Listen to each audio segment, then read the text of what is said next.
Oh, what? I've got my Jack Daniels honey and my I was trying to sing King Meeks' song, his comment. It sounded like shout out King Meeks. This is the Daily Grind. Your comment looks like a country song about Jack Daniels honey and your Honey Nut Cheerios, and I was trying to sing it, and I failed. But I'm your host, Luke Hatmaker. You read that?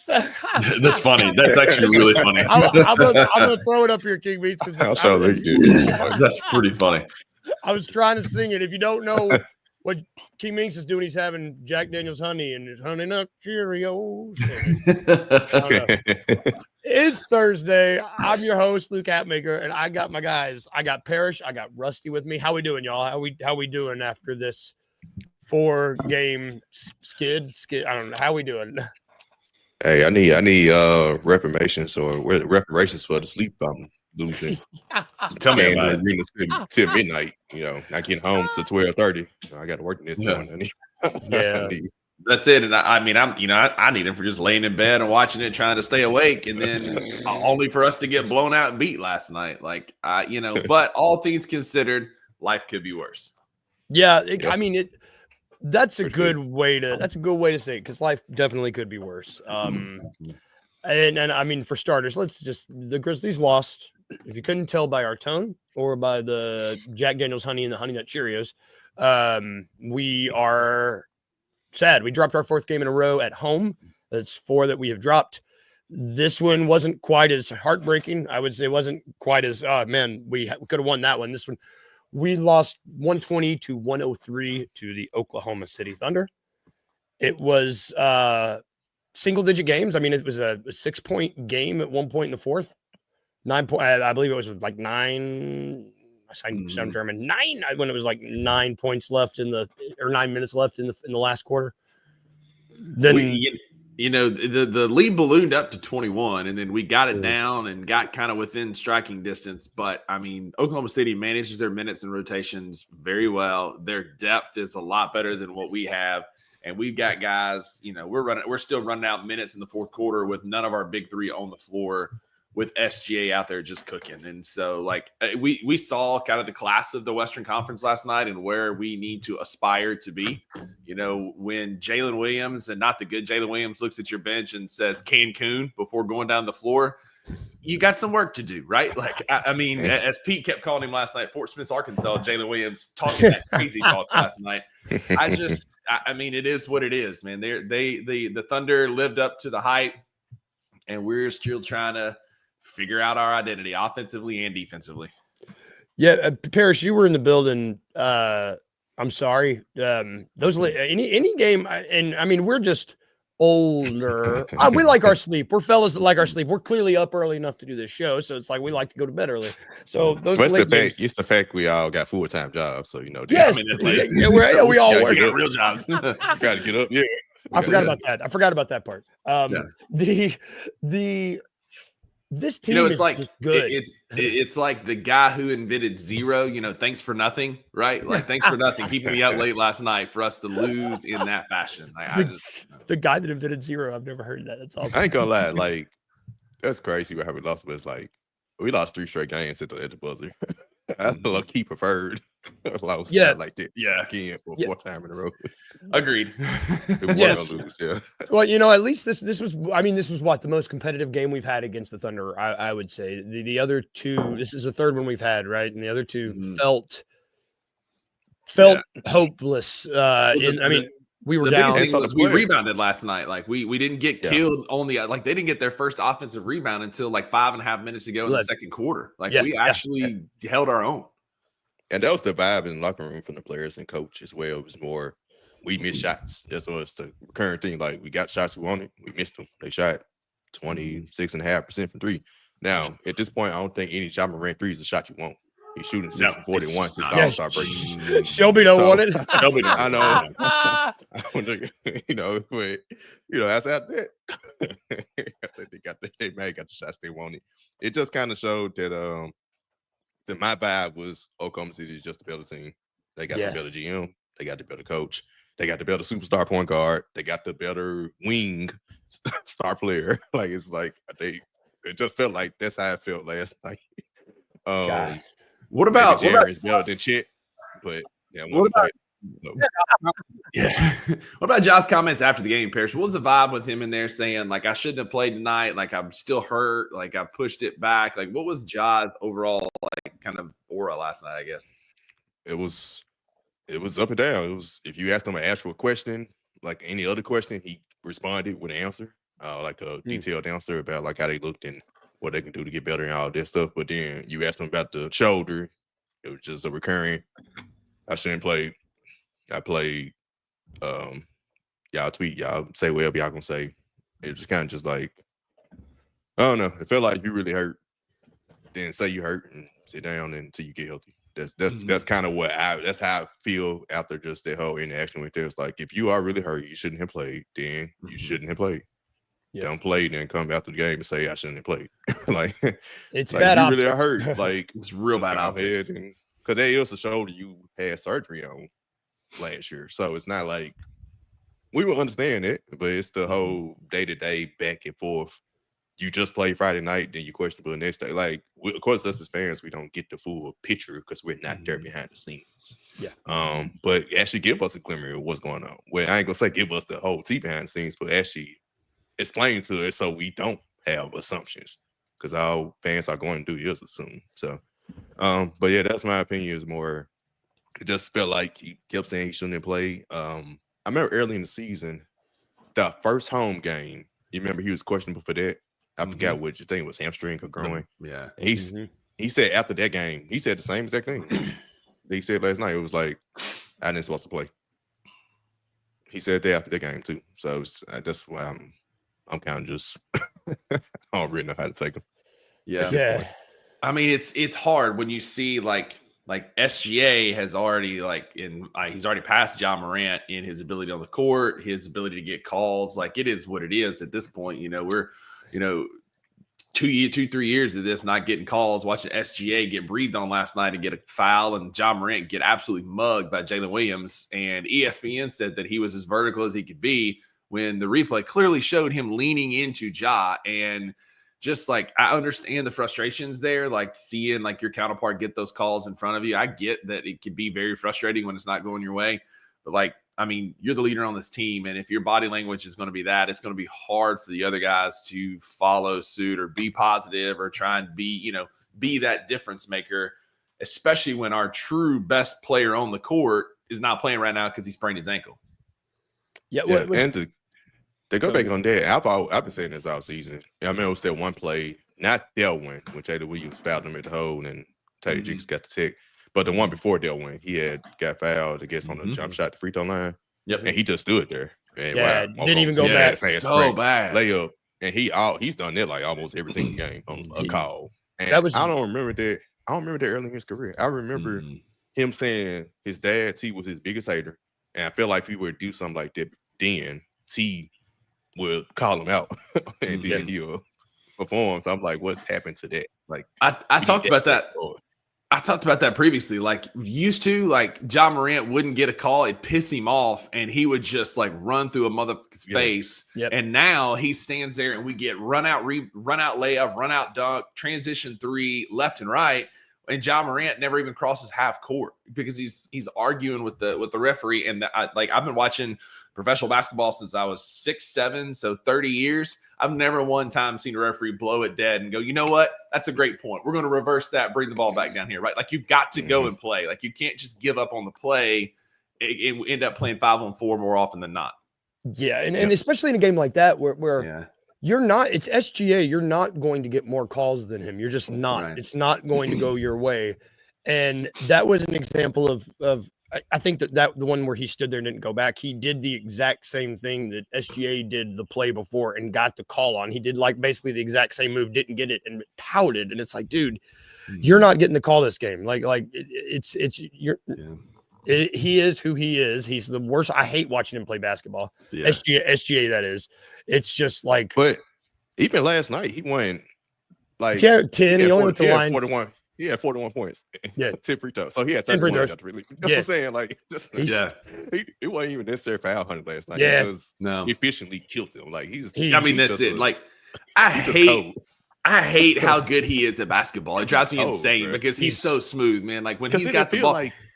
It didn't feel like he scored that much. Like No, and that's the thing. Like his game, I was going to say his game is so low impact that he's just like a little finger roll at the front of the rim or like that little midi. His midi is amazing, and like that kind of style of play, like buckle up because SGA is going to be really good like that for a long time because he's not going to get the injuries like Ja gets because he's not such a violent rim attacker. He's so cold, so smooth, and his game is very low impact between free throws and that midi. Like SGA has got a game that is built to be a problem for a long time. Yeah, it's funny you said. Oh yeah, go ahead, Parrish. I don't necessarily think he's even a foul hunter. Well, from what I saw last night, he not just last night. He just get foul calls. Now I don't watch Oklahoma City every single game, so I wouldn't know. But last night I didn't see a person who was looking. He's an unethical hooper. He's an unethical hooper. He's a byproduct of James Harden with that little hook and then flop, and then he's really, really good at catching your arm. The last game against the Grizzlies, He's really good at that. But I know last night it was more just actually just playing basketball. He just got some calls. But speaking of free throws, Ja Morant ties Jeff Green for 40 consecutive made free throws, the most in franchise history. He hits one more free throw, and he will be the all-time record holder for most consecutive free throw shooters or free throws made. Nobody jinxed him. Yeah, probably. It's funny you said that about SGA. It's like when they said he had 40, when they said he had 41 at the end, I was like, "Are you kidding me?" I was like, "Where'd they come from?" I just didn't seem like silent assassin, man. I felt like we played okay defense against him. I mean, I don't know. I remember the first quarter, and he had like 15 in the first quarter, 14 or something in the first quarter. I was like, because we got the little stat thing right next to us. I was like, when he get 14? Yeah, I don't. I learned this week his nickname is the Salamander, which kind of makes sense. Like, he's quiet, he's slick, he's like athletic, fishy, maybe. I don't know. But either way, like he's just quietly killing you. And like you said, like you look up, he's got 14. You look up again, he's got 36. And the end of the game, he's got 41. And it's just like, especially when he's not getting to the free throw line. Like there are nights where he'll have 30 points with 15 free throws, and last night wasn't one of those. He just, we got cooked. Yeah, we definitely got cooked. Now, there were some bright spots. I'm going to throw a question up here in a second. Like, I think it's worth noting, like, Vince Williams played better. Ish. We still can't make a 3-point shot to save our life. I don't know what we got to do to buy a damn 3-pointer. Like, Scottie Pippen played well. In the I will say that in the defensive effort. In the defensive effort, he really kind of, when the team kind of just started deflating in the third, I guess it was, he kind of came out there and at least provided some spark that kind of helped just feel like get us back in the game. But got a BC double-double last night. Like he's still winning basketball plays and is one of our better defenders. Like to be a 6'8" center, like he still gets great effort from BC night in and night out. Luke Kennard was a -31. I just think that's worth noting. I don't know. The funniest day of the night, Casey Wallace for the Thunder. Yeah, he was -20 in 19 minutes, -20. How was he -20? And you won by 17. Jeez, nobody in the Grizzlies was a plus except the people who got in at the end. Well, I guess Gigi was. Oh, hey, we did see Bagley. Let's talk about. We saw Marvin Bagley. It didn't look. Maybe it's, to be fair, like his first minutes coming against Oklahoma City are not a fair way because they're one of the fastest moving teams. And my boy has zero lateral movement right now. Like watching him defensively last night was painful. Like I'm glad he played kind of sparingly last night because he would have got hunted because he had like it's just defense wasn't there. Again, one of his first like true minutes. He got some garbage time against Indiana. Like this is his first true minutes. It sucks that it's against Oklahoma City. But it didn't look great last night. But he's never been good on deep. I know since he's been in the NBA. Right. I think defense has been his problem. He hasn't really been good on defense. Yeah. Last thing he hit a three. His first shot was a three, and he hit it. So I mean, went in. Not bad. 1-on-1. Was he one of the only? He made. No, there were other guys. He's 1 or 2. he made at least some of them. Ja made 2. Yeah, John made 2. I think who else made? Scotty made 2. Gigi made 2. Yeah, whatever. Real quick before last thing I want to talk about this game. Are we cooked or not? This is from Daniel Greer. What's that dude? What's that video? That dude's like, oh man, I'm getting cooked. It's Adrian Bronner, the boxer. He's like, I'm in there taking it. And like, I'm thinking like, hey man, I'm getting cooked. Yeah. That's it. That's us right now. Adrian Broner. Oh, it's so good. I mean, like, I think we all had lofty expectations for this year. I think we all kind of saw this year going differently. Luke, let me ask that question. Yeah. About Kip Gordon. Oh, yeah. He asked about Gigi and that behind the backboard shot. you Matt practice that Infield shot? asking that question in the locker room. He's like, "Bro, I gotta ask you." Oh yeah, what did he say? He was saying he just heard somebody in the crowd say he thought the shot clock was running out, right? Where it was right there. But he was like, I just heard somebody in the crowd say, "Shoot the ball." God, I love GG, man. Which immediately conjures Patrick Ewing. Do you practice that shot? Is that a shot that you take? So good. Shout out to Matt Infield for this question. It's awesome. Do you, man, comments are popping. Thank you for everybody in the comments. It looks like a lot of people think we're cooked. We're at least medium well. That's a good way. I don't think I saw charbroiled up here. I don't think we're quite well done yet, but we're at least medium well. I still think that there's, I want to do an episode on seedings at some point just to look at the possibilities. I still think we might get lucky and get out of the first round based on playoff seeding, but something's missing. To speak on that, yeah. Both the Grizzlies and Rockets, they're still losing, right? Yes. They losing like us. So it's like the Grizzlies and the Rockets, that 4 or 5 matchup seem distant, but their lead is now. I think the Rockets are only 3 ahead of Golden State now. Yeah. That's so it's starting. They're starting to win in 3 games, and that you can make that gap up. And the Grizzlies are 4 games, so it's like it's starting to both the Grizzlies and the Rockets, y'all. Y'all better at least get y'all stuff together to stay 4 or 5. Yeah. I mean, that's where you got to stay. Don't start slipping because the worst case scenario, you keep slipping, and then you end up with an OKC or a Lakers matchup in round 1. Mm-hmm. Yeah, you're cooked. That is at that point. That's charbroiled. Like that's charbroiled. That burnt to a crisp. I still don't. I think it's unfair to say cooked because I don't see us missing the playoffs. Knock on wood. I hope I didn't just jinx us. We would have to be tough. It's really tough for us to miss right now. Yeah, at this moment, like information can change in a week. We got a couple games against some teams. We have just lost to some bad teams. So, it's kind of ironic. The fans kind of complaining, man. We always beat bad teams and lose to good teams.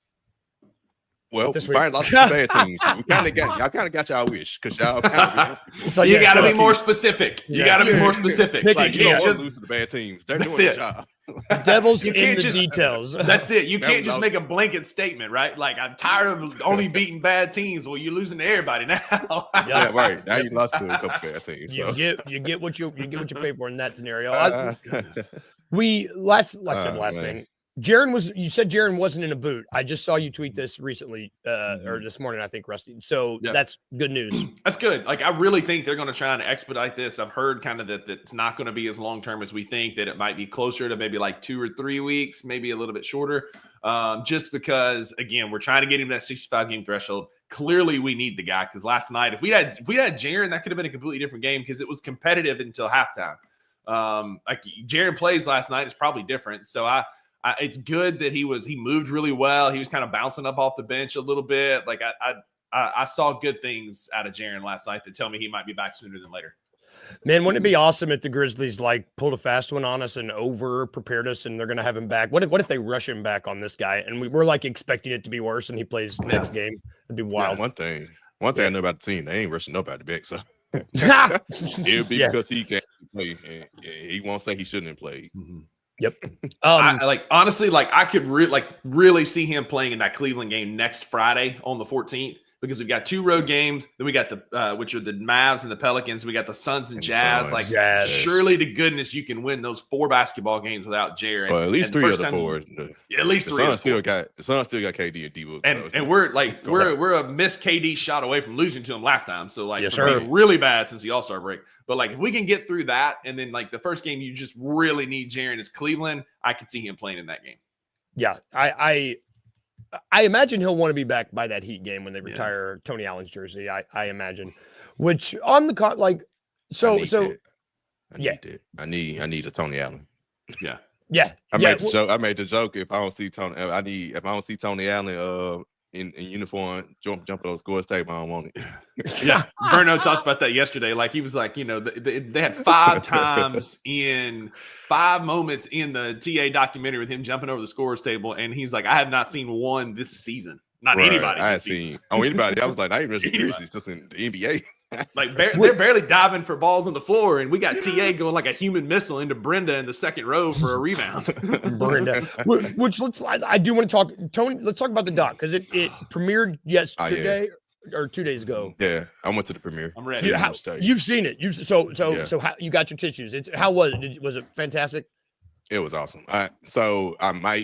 I think most of us, we all kind of came in agreement. We might be prisoners on the moment, so I need to rewatch. I ain't seen the Zebo win in a couple years. I remember Marks. I do believe Tony Allen's is better. I believe Hills was probably the best one, but I might be a person of the moment, so that's why I probably need to rewatch the other ones again. But it was awesome. It was nice to be there because Tony Allen, that was his first time watching it, so just being in the room and hearing his reaction live to the documentary was kind of funny too. But man, great! I can't wait till everybody sees it today. I got a question I asked them about to post on Twitter, probably sometime later this morning when kind of everything clears from the OKC game. Hell yeah! I want to post it today ahead of the actual documentary because I think when is it? Tonight at 7 o'clock on YouTube, 7 p.m. Central Time tonight on YouTube. And I've heard like Devin Walker, Verno, Pete, like everybody has said that you're going to laugh, you're going to cry, you're going to get goosebumps. It's just like somebody said that it could be a Netflix series. Like somebody could pick it up and make it like a Netflix movie.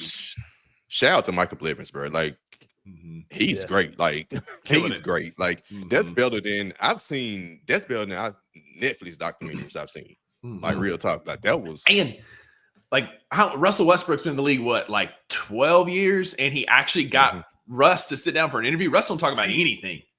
That's who I was most shocked by. But when I post, y'all can see who Tony Allen's actually most shocked to see interview. That's the question I asked him. So I'm gonna post that one today. I sent it to y'all when I posted on Twitter. I can't wait. It's pretty. I'm glad we don't have a game tonight. I've like got my evening planned. I've got a sick kid in the house. Kyla's got rehearsal. It's going to be me and the dogs, and we're just going to buckle up and watch it. I'm really, really excited. So Tony Allen, like we know, I'm debuting a new segment today for both you guys. You guys don't know about this. Well, Parrish doesn't know about it. Rusty only knows kind of about it. It's kind of in the vein of, Tony Allen, is he the best defender the Grizzlies have ever had on the team? Yeah. I think not close. One of the best. You're gonna see from that documentary, he's one of the best ever. When you got Kobe and KD, 2 of the most like lethal killers in the history of the NBA, saying he's the hardest defender they've ever played. Hey, Michael Blevins, he didn't mention the 2 players, but he did say it was 2 players because they had a panel thing with Tony Allen, Zebo, Chris Vernon, Jessica hosted the panel with Michael Blevins as well. He said it was 2 players that he had to cut out. It was 2 additional players. He didn't say the players. He said going to tell Tony Allen behind the scenes, but it was 2 more players outside all the players we saw already interviewed from the documentary that he had to cut out. It's awesome. He's just one of the best ever. So that got me thinking. I wanted to start. I like ranking things. It's good for content. And do you guys remember Rack'em Willie? Rack'em. He was I'll send you the video, Parrish. Rack'em Willie was this dude that he's crazy. So I'm debuting a new segment called Rack'em, and it's where we're going to rank certain things. Right now, I just want to. The defense is faltering. We know. Taylor Jenkins, even you could tell in his pregame comments, like on the Fox broadcast, that he was like. He looked like he'd seen a ghost when he was like, I don't know where our defense went. He looked so upset. Yeah. I just want to talk about who are the 5 best defenders we have on the team right now on this roster. I think because I was going through this, Jaren. Yeah, it's number 1. There's an obvious number 1. It's Jaren for sure. I think it's obvious number 2 as well. I think there's an obvious number 2 and 3. So does my dog. The obvious number 2 to me is Jalen Wells, the rookie. Like he's been playing incredible. I got Jalen Wells. My obvious number 3 might be different than y'all's because they're like, what is y'all's obvious number 3? I have Vince. Well, Vince is who I had. Vince. I was thinking Vince, but maybe BC. BC is who I've got because BC is the guy that always closes out on switches. He's closing out late game 3 because Vince, like the last 2 or 3 games, hasn't quite been what he used to be. He's still getting back healthy. Right. He said he's only 80%. And so my obvious top 3 are Jaren, Jalen, and BC, probably then Vince. And then my 5th one was Scottie Pippen Jr. because he's so pesky. He's in passing lanes. He's great at picking pockets. Like it would be Pip for me, number 5. These are it's funny because like BC's defense this season has been just astounding. Like it's not something at all that it wasn't on my bingo card to look out for. Like the defensive growth of Brandon Clark wasn't what I was looking for, but like he has won several games for us closing these games out, and it's been really he has a positive plus minus with everybody. Like all these nerds want to trade him, that's fine. Like you tell me I want to keep him because of nostalgia, but like Brandon Clark just plays winning basketball, whether that's like offensive tip outs, getting rebounds. He's a 6'8" center that defends really well. He closed out on Ant on MLK and helped alter that shot. Like BC is an above average basketball player, even though he's undersized. Yes. It's now after those 5, I don't know. I found it to be a drop off. I would say Ja Morant this season has been better. And a whole lot better on defense. Desmond has in stretches. Desmond has in stretches. Like Desmond's been better in stretches. Yeah, stretches. Edie has had moments, but he's just still out of position way too much. Yeah. Yep. It's just tough because anytime you get that pick and roll switch, I mean, any big man, and I ain't just him, like someone his size, it's tough out there in the perimeter regardless. Yep. It ain't Santi. It ain't Gigi. It ain't Luke. It ain't Luke. No, it ain't none of those guys. People AJ. It's probably Ja, which is Mark Bagley. Mark Bagley. I mean, Santi, King Meeks in the comments. Shout out King Meeks. Santi has been better. He's better. He's been better, but like he couldn't get no worse. That's the thing. Like even though he's better, he's still bad. Yes. It's I mean, that's true, but we ain't in the G League, bro. Like he ain't playing LA Fitness guys. Like we ain't in the G League, bro. Oh man, shout out Jay. Shout out to Kenny Lofton Jr. He was former MVP. MVP, Rookie of the Year G League. So current Shanghai Shark. If I'm correct, I think he plays Shanghai Shark. Yuki's down there cooking in the G League, man. Armando Bakai is down there. Oh yeah, he's a rebounding machine. Like he's like the best basketball ever. I'm shooting threes in North Carolina.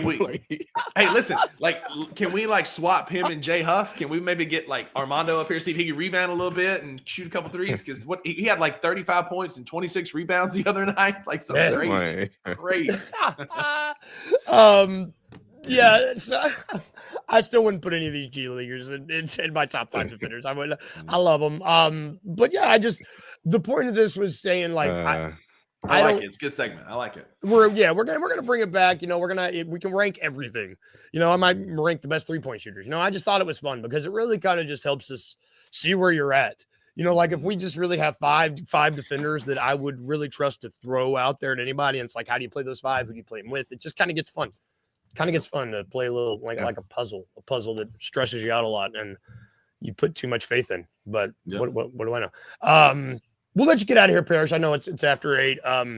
Thanks for hopping on with us, brother. You have a good rest of your day. We are going to take a really fast break, and we'll be back. Just maybe 10 seconds, just a quick break, and we'll be back in 2 shakes of a lizard's tail. Tune in to the $2 Sports Show with Rusty Witten and Drew Gann every Tuesday and Thursday live at 12 p.m. on the Bluff City Media YouTube channel.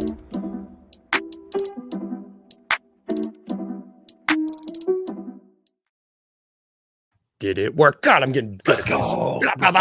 That was the $2 Sports Show, which will be today at noon. I got my days right. Got my days right. The title is "Let's on a More Positive Note." So come hang out with us and be positive on your lunch break today. Yeah, I love positivity. Wait, I might pop in. I have a real lunch break now. I can actually watch. Come hang. We're going to be more positive. I'm positive that we're not a great basketball team, but I'm going to be more positive about other things. Yes. So It is Thursday, and on Thursdays on this show, we play a little game I like to call It's a Trap. It's in honor of Rear Admiral Akbar, who passed away in one of the Star Wars movies, one of the hats off. Bad color. Yes, put that right back on. Yeah, put that back on. Hatfish. This game, the point of this game is I will hit our guest, Rusty, with a series of trivia questions on a certain topic. 10 total. 5 of these trivia questions are real. They have actual factual answers. The other 5 are fabricated. You do not have to answer them because they don't have answers. Your job is to just yell, "It's a trap." You don't have to do the voice.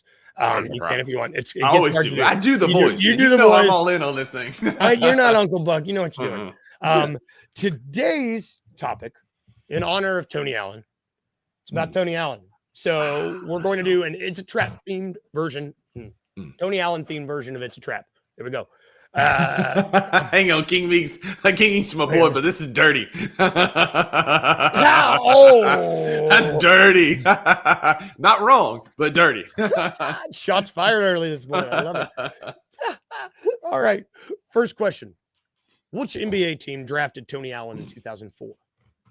Yes. Boston Celtics. Bingo. Got it. All right. Next question. Which college did Tony Allen attend before entering the NBA? Well, yes, he attended actually 3: a community college, a junior college, and then he is a Cowpoke, Oklahoma State Cowboys. There you go, Cowpoke. He was a former, I don't know if this is one of your questions, but former Big 12 Offensive Player of the Year. Nope. I was like, is it one of my questions? I was like, oh shoot, you were gonna win the game. What animal did Tony Allen watch secret pregame footage of as a pregame ritual before locking down superstar scorers? I mean, I know it's a trap, but it was clearly like a honey badger because the honey badger don't care, and he's just wrecking folks. It was actually a lion eating chicken wings, No, like with his hands. I don't know how he did that, but that was a trap. Next question: which uniform did Tony Allen never tie before games? It's a trap. It's a trap. Yeah. When you're hooping like that, you tie it all up, brother. You got to tie it all up, man. You don't want nothing slipping out.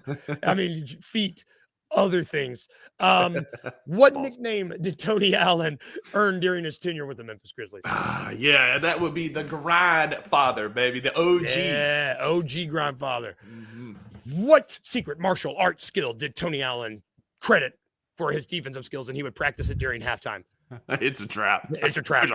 I don't think he took any martial arts classes. I think he was just a badass. Just a dog. Yeah, just a dog. A badass mother who don't take no crap out of nobody. Nobody. True or false? Tony Allen was banned in the 2013-2014 NBA season because his ball handling was so unpredictable. That actually could work, but it's a trap. It's a trap. Yeah, I don't think you ban stuff for people. You typically secretly ban players for gambling and stuff like that. Right. Sorry, Michael. Their girlfriend. Shout out Miles Bridges. Anyway. Ooh. I need dirtbag.